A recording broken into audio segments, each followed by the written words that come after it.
My parents refused to help me buy a home because money must stay in the family. Then I discovered they secretly bought my brother a second property. I still remember the exact moment they said it like it was some kind of moral law. Money must stay in the family. My mother said it without even looking up from her tea. My father nodded like it was the most reasonable thing in the world. I had just asked for help with a down payment on a small home. Nothing fancy, just something stable after years of renting. I had been saving for years, cutting every possible expense, skipping vacations, working overtime, but prices kept climbing faster than I could keep up. My younger brother had already been helped once before with his apartment, so I thought maybe, just maybe, they would do the same for me. Instead, I got that phrase, money must stay in the family. I remember laughing nervously because I thought it was a joke at first, but their faces didn't change. That was when I realized I wasn't part of the definition of family they meant. I asked what that even meant. My father finally looked at me and said it was about preserving assets for legacy.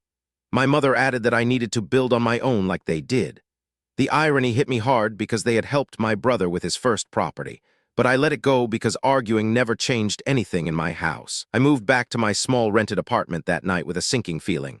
I told myself I would prove them wrong eventually, but what I didn't know then was that something much deeper was already happening behind my back, something I would only discover months later by accident. At first, life just continued as normal. I kept saving, kept working, kept hoping. My brother seemed unusually upbeat during family gatherings. He had a new car at one point, then suddenly upgraded again. I asked him once how things were going financially. He just smiled and said things were taken care of. I thought he meant his job had improved, but there was something off in the way he avoided details. Meanwhile, my parents kept reinforcing their money philosophy every time I brought up housing. They would change the subject quickly if I mentioned property prices, or they would tell me renting was freedom and owning was burden. It never made sense to me, but I stopped pushing.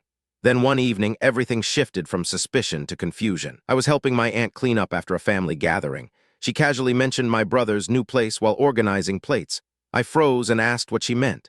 She laughed and said I must already know about the second property. She said it like it was common knowledge. My stomach dropped immediately. I asked her to repeat it. She said my brother had bought a second unit in a newer development. My mind went blank for a second because I knew exactly what that meant. That kind of property required a huge down payment, the kind I had been begging my parents to help me with. I tried to stay calm and asked who helped him finance it. She shrugged and said probably my parents again, like last time. That sentence stayed stuck in my head the entire night. Later that week, I confronted my mother carefully. I didn't accuse her. I just asked if she knew anything about my brother buying another property. She paused too long before answering. Then she said yes, but it was a smart decision. I asked how he managed it. She said he had opportunities and support from the family. That word again, family. I asked why I was refused help then. Her expression tightened instantly. She said I was being selfish for comparing situations. That was when I realized she wasn't going to tell me the truth, so I stopped asking them directly. Instead, I started looking for answers on my own. I began by checking public property records online. I didn't expect much at first, but my brother's name showed up exactly where I feared it would. 2 properties, both registered under his name or a close family holding arrangement. The second one had been purchased only a few months earlier. The timing matched exactly when I had been refused help. My hands went cold as I read through the details, but what shocked me more was the financing structure. A large portion was paid in cash, not a normal bank-heavy mortgage like most first-time buyers. I stared at the screen for a long time trying to understand it. Where would my brother suddenly get that kind of liquidity? He wasn't earning anything close to that level. I decided to dig further. I called a friend who worked loosely in real estate administration. I didn't give all details, just asked general questions about similar transactions. He immediately said something didn't add up. Cash-heavy property purchases usually pointed to family funding or asset shifting. That phrase hit me hard, asset shifting. It sounded intentional, like money being moved around a system quietly. I started paying closer attention to small details I had ignored before. My parents had recently changed their lifestyle slightly. New furniture, subtle upgrades, more travel excuses. Nothing extreme but noticeable when combined. And my brother seemed even more detached than before. He avoided conversations about finances entirely, almost like he had been instructed not to talk about it. Then came the moment that changed everything. I was visiting my parents' house unexpectedly to drop off documents. My father was on a phone call in the other room. His voice carried just enough through the door. He was talking about rental yield and second unit income. Then he mentioned my brother's name clearly, and then something worse. He said the words we used her savings as buffer. I froze instantly, because I knew he wasn't talking about my brother, he was talking about me. My mind started racing immediately. I stepped closer to the door without making noise. The conversation ended quickly after that. When my father came out, he acted completely normal, too normal. I decided not to confront him yet.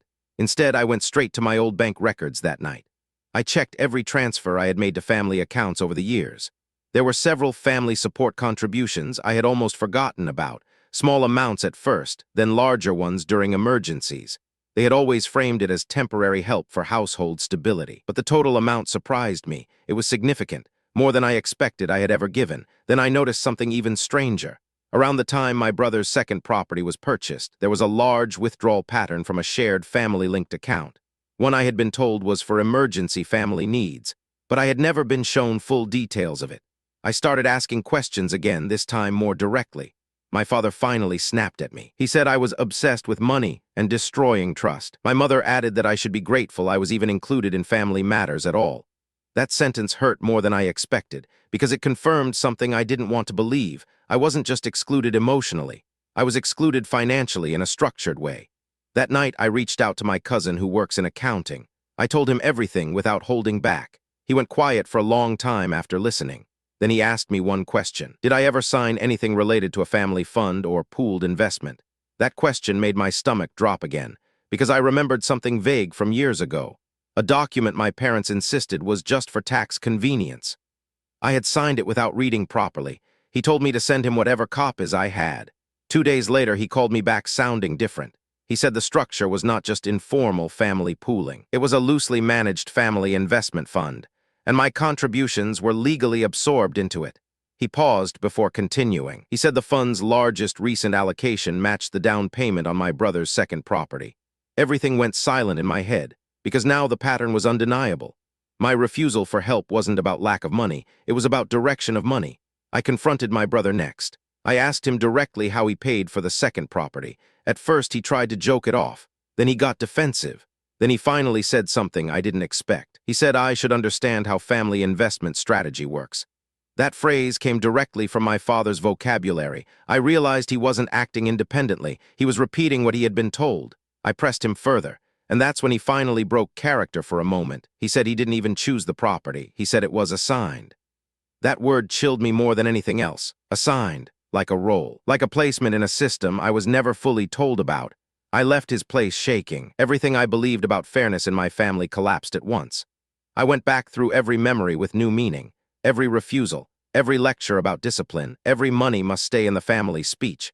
It wasn't philosophy, it was justification, a cover for controlled redistribution, favoring him, excluding me, while using my contributions as silent funding.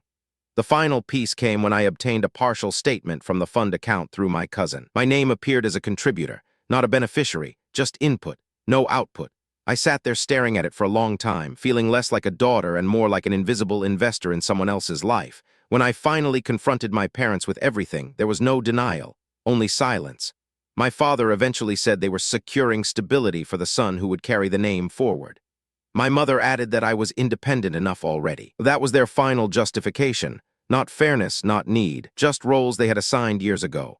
I walked out of the house that day without yelling because I realized something more disturbing than betrayal.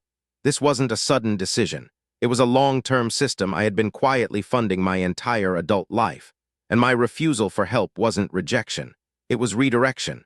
Now I live in the same rented apartment, but everything feels different. Not because my situation changed immediately, but because I finally understand the structure I was placed inside. My brother still has his properties. My parents still talk about family money like it's a principle, but I no longer hear philosophy when they speak. I hear accounting. And sometimes, late at night, I wonder how many other family systems work the same way.